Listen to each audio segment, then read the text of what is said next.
नमस्कार, सत्यहिंदी.com में आपका स्वागत है। एक नजर अब तक की सुर्खियों पर। चीन पीछे जाने के बिल्कुल मूड में नहीं है, इसलिए उसने लद्दाख के पैंगोंग त्सो इलाके में अपनी स्थिति मजबूत कर ली है। चीन ने विवादित इलाके फिंगर 4 पर एक हेलीपैड का निर्माण कर लिया है और साथ ही यहां अपने सैनिकों की तैनाती भी बढ़ा दी है। एक अधिकारी ने द इंडियन एक्सप्रेस के साथ बातचीत में बताया कि ये सही है कि चीन ने पैंगोंग त्सो झील के उत्तरी तट पर अपनी स्थिति मजबूत कर ली है।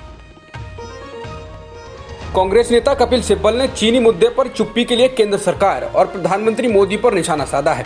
सिब्बल ने शनिवार को कहा कि प्रधानमंत्री सार्वजनिक तौर पर चीन की घुसपैठ, आक्रमण और हमारे क्षेत्र पर कब्जे की चीनी कार्रवाई की निंदा नहीं करते हैं। सिब्बल ने कहा, मैं चाहता हूं कि पीएम सार्वजनिक रूप से चीन की निंदा करें, हम उनका समर्थन करेंगे, लेकिन इस वक्त हालात ये हैं कि किसी ने हमारे किसी इलाके में घुसपैठ नहीं की का चीन वैश्विक स्तर पर इस्तेमाल कर रहा है। राजीव गांधी फाउंडेशन को चीन से डोनेशन मिलने के आरोपों पर वरिष्ठ कांग्रेस नेता पी चिदम्बरम ने बीजेपी पर जवाबी हमला बोला है। चिदम्बरम ने कहा कि भाजपा अध्यक्ष जेपी नड्डा अर्ध सत्य बोलने में माहिर हैं। मेरे सहयोगी रणदीप सुरजेवाला ने कल उनकी आधी सच्चाई उजागर की। उन्होंने आगे कहा कि आरजीएफ को 15 साल पहले मिले अनुदान को मोदी सरकार की निगरानी में 2020 में चीन का भारतीय क्षेत्र में घुसपैठ से क्या करना है। मान लीजिए कि आरजीएफ 20 लाख रुपए लौटा देती है, तो क्या पीएम मोदी देश को भरोसा दिलाएंगे कि चीन अपना अतिक्रमण खाली करेगा और यथास्थिति बहाल करेगा। प्रसार भारती ने समाचार एजेंसी पीटीआई पर देशद्रोही रिपोर्टिंग करने का आरोप लगाया है और पीटीआई के साथ अपने संबंधों पर फिर से विचार करने को कहा है। बता दें, पीटीआई ने चीनी राजदूत सन वेइडोंग का साक्षात्कार किया था, जिसमें उन्होंने सीमा विवाद के लिए भारत को जिम्मेदार बताया था। इसके बाद प्रसार भारती ने कहा कि अब पीटीआई के साथ संबंध रखना मुश्किल होगा। बता दें, प्रसार भारती पीटीआई के सबसे बड़े सब्सक्राइबर्स में से एक है, जो साल में करोड़ों रुपए सदस्यता शुल्क के रूप में देता है। संयुक्त राष्ट्र के विशेषज्ञों ने भारत से हिरासत में लिए गए सभी मानवाधिकार कार्यकर्ताओं को रिहा करने का आग्रह किया है। यूएन विशेषज्ञों का कहना है कि इन छात्रों और कार्यकर्ताओं को केवल इसलिए गिरफ्तार कर लिया गया क्योंकि उन्होंने विवादित नागरिकता कानून का विरोध कर अपने अधिकारों का प्रयोग किया था। विशेषज्ञों का कहना है कि गिरफ्तारी से लगता है कि सरकार समाज को यह संदेश देना चाहती है कि उसको सरकार की नीतियों की आलोचना बर्दाश्त नहीं है। इसके साथ ही विशेषज्ञों ने जांच में भेदभावपूर्ण नीति अपनाने का भी आरोप लगाया है।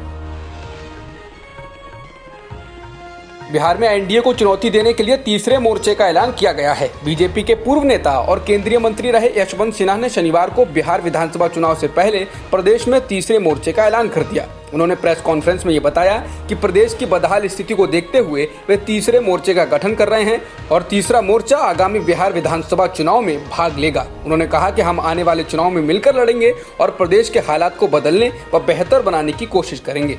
वर्तमान बदहाली के लिए वर्तमान की एनडीए की सरकार जिम्मेदार है और हम मिलकर इसे हटाएंगे। प्रवर्तन निदेशालय यानी ईडी का एक दल संदेशरा बंधुओं संबंधी धन शोधन मामले में कांग्रेस के वरिष्ठ नेता अहमद पटेल का बयान दर्ज करने के लिए आज उनके दिल्ली स्थित आवास पहुंचा। इस दौरान उनसे धन शोधन रोकथाम कानून के तहत पूछताछ की गई। ईडी ने पटेल को इस मामले में पूछताछ के लिए 2 बार तलब किया था, लेकिन गुजरात से राज्यसभा के सदस्य पटेल ने वरिष्ठ नागरिकों को घर में ही रहने की सलाह देने वाले कोरोना वैश्विक महामारी के दिशा निर्देशों का हवाला दिया था।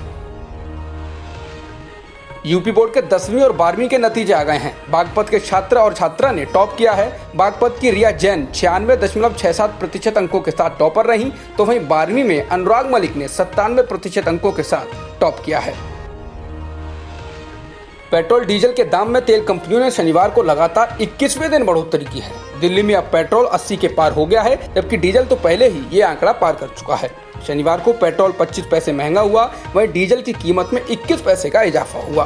दिल्ली में पेट्रोल की कीमत 80 रुपए 38 पैसे प्रति लीटर हो गई है, वहीं डीजल 80 रुपए 40 पैसे प्रति लीटर बिक रहा है। दिल्ली में डीजल का दाम पेट्रोल से ज्यादा है। भारत में एक दिन में 18,552 कोरोना संक्रमण के नए मामले सामने आए हैं, जो अब तक एक दिन में सबसे अधिक हैं और 384 लोगों की मौत हुई है। इसके साथ ही देश में कुल संक्रमितों का आंकड़ा 5 लाख को पार कर गया है और मरने वालों की संख्या 15,685 हो गई है। फिलहाल 3 लाख के करीब लोग ठीक हो चुके हैं, इसलिए एक्टिव केस 2 लाख के करीब हैं। केंद्रीय स्वास्थ्य मंत्रालय ने कोविड-19 मरीजों के इलाज को लेकर एक नया प्रोटोकॉल जारी किया है। मंत्रालय ने मरीजों को डेक्सामेथासोन देने की अनुमति दे दी है। नए निर्देशों में मंत्रालय ने कहा कि ये मध्यम और गंभीर रूप से बीमार उन मरीजों को दी जाए जिन्हें ऑक्सीजन सपोर्ट की जरूरत है। शनिवार को कोरोना वायरस महामारी को लेकर स्वास्थ्य मंत्री डॉक्टर हर्षवर्धन के नेतृत्व में केंद्रीय मंत्री समूह की बैठक हुई। बैठक में स्वास्थ्य मंत्री डॉक्टर हर्षवर्धन ने बताया कि अब तक देश में कोरोना वायरस से संक्रमित तकरीबन 3 लाख लोग ठीक हो चुके हैं, यानी भारत का रिकवरी रेट 58% है। उन्होंने कहा कि मृत्यु दर तकरीबन 3% है, जो बहुत कम है। वहीं मामले दोगुने होने की दर 19 दिन हो गई है, जो लॉकडाउन से पहले सिर्फ 3 दिन थी। पाकिस्तान के विदेश कार्यालय ने शनिवार को बताया कि महाराजा रणजीत सिंह की पुण्यतिथि के अवसर पर वह सोमवार को करतारपुर कॉरिडोर फिर से खोलने के लिए तैयार है। बता दें कि कोरोना वायरस महामारी के कारण ये कॉरिडोर पिछले 3 महीने से अस्थायी रूप से बंद है। पाकिस्तान ने यह भी दावा किया है कि उसने कॉरिडोर खोलने की सूचना भारत को दे दी है।